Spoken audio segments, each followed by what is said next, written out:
Faith without works is dead.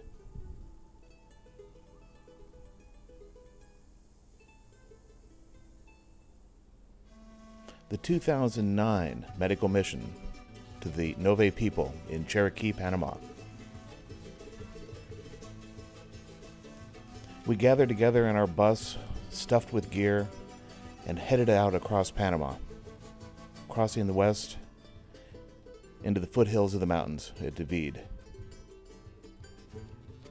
Panama City was as bustling as ever. Hey Rich, what's that? This is the Panama Canal. Yeah.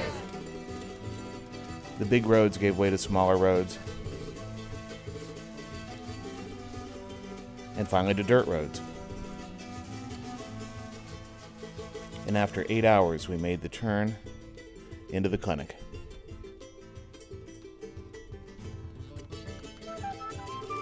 Seems like we're always loading and unloading. Thousands of pounds of gear.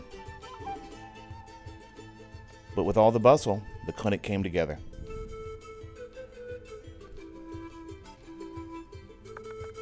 Charles was able to keep the fans working, and Maury, who works for the Methodist in Panama, worked as a translator for us this year.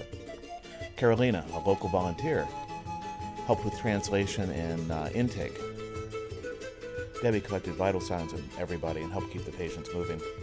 In many ways, the pharmacy is the heart of our mission.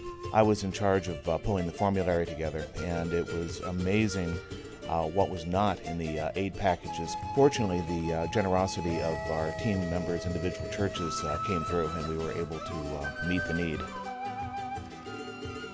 Here's Mary pondering a prescription, and here's her team hard at work. On the map, the underlying villages are where most of our patients come from, representing about a 3-hour walk each way. To put things in perspective, the small circle represents a 3-hour walking radius, and the large one shows the extent of the Ngobe Nation, representing many, many days of walking. Our clinic simply cannot reach those folks.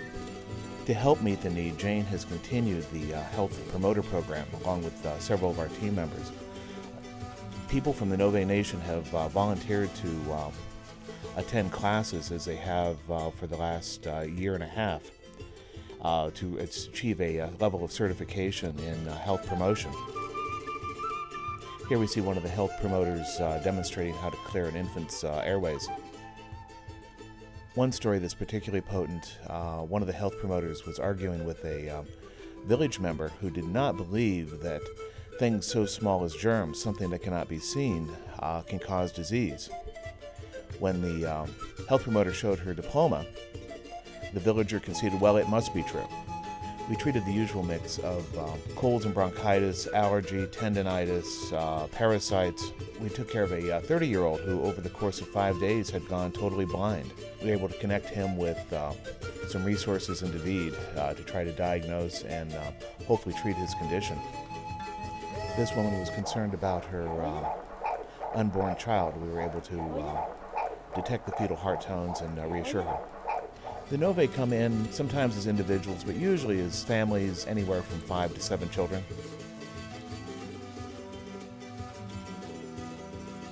This woman is typical of the very old, bodies racked with pain from hard life, arthritis and tendinitis to a degree that we seldom see here in the United States. And we do our best to get her some relief. You might remember last year the bridge was taken down by a storm, and the bridge is still down. We began working with Steve Stokes' team from Dothan, Alabama. I traveled with them to the clinic last August. Great group of people. The hope is by the two teams working together, we'll be able to give some consistency and continuity of care to the Ngobe that they simply have never had before. One of the most vexing problems we run into are untreated burns. In the United States, this girl would have been treated within hours. Among the Ngobe, they go weeks and months, and superficial gangrene frequently sets in. This young man was burned years ago with boiling water, and in the scar tissue, nerves have become entrapped, leaving him with disabling pain. This is difficult enough to treat in the United States. Without resources, the child was simply disabled. We were able to make the necessary connections to get him some badly needed help. Here we see Barry and Maury struggling with the language barrier. Medicine is almost a language unto itself, but when compounded with the English-Spanish translation issues, many foot infections. My translator took a piece of dust to the eye during a windstorm, and we saw some fever. Here's Tracy distributing parasite medicine. Every man, woman, and child who came to the clinic was treated for parasites. The drinking water is so thoroughly contaminated that everybody is infected.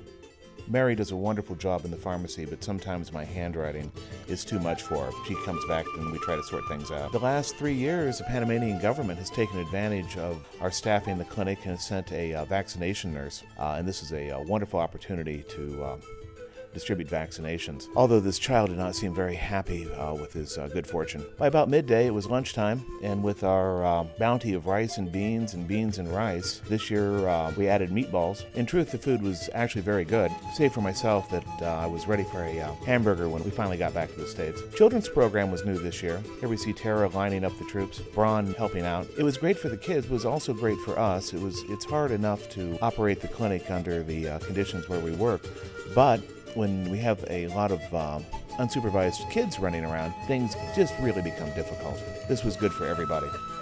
When we visit, it's the dry season, and it is indeed dry. It often reached well over 90 degrees in the clinic. It's a season of hornets and scorpions.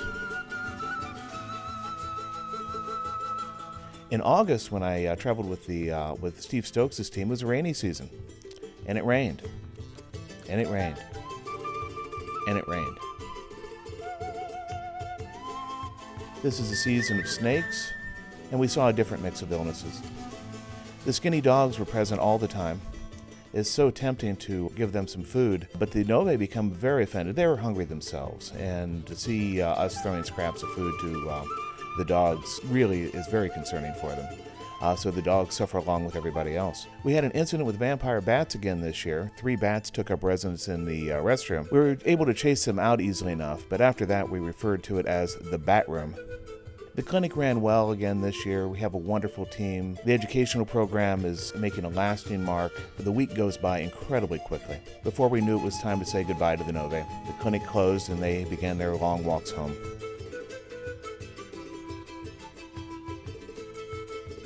We've gotten to know the Ngobe over the last several years. They're good people who have received a really unfair lot in life, but they get along, and it's a privilege to serve.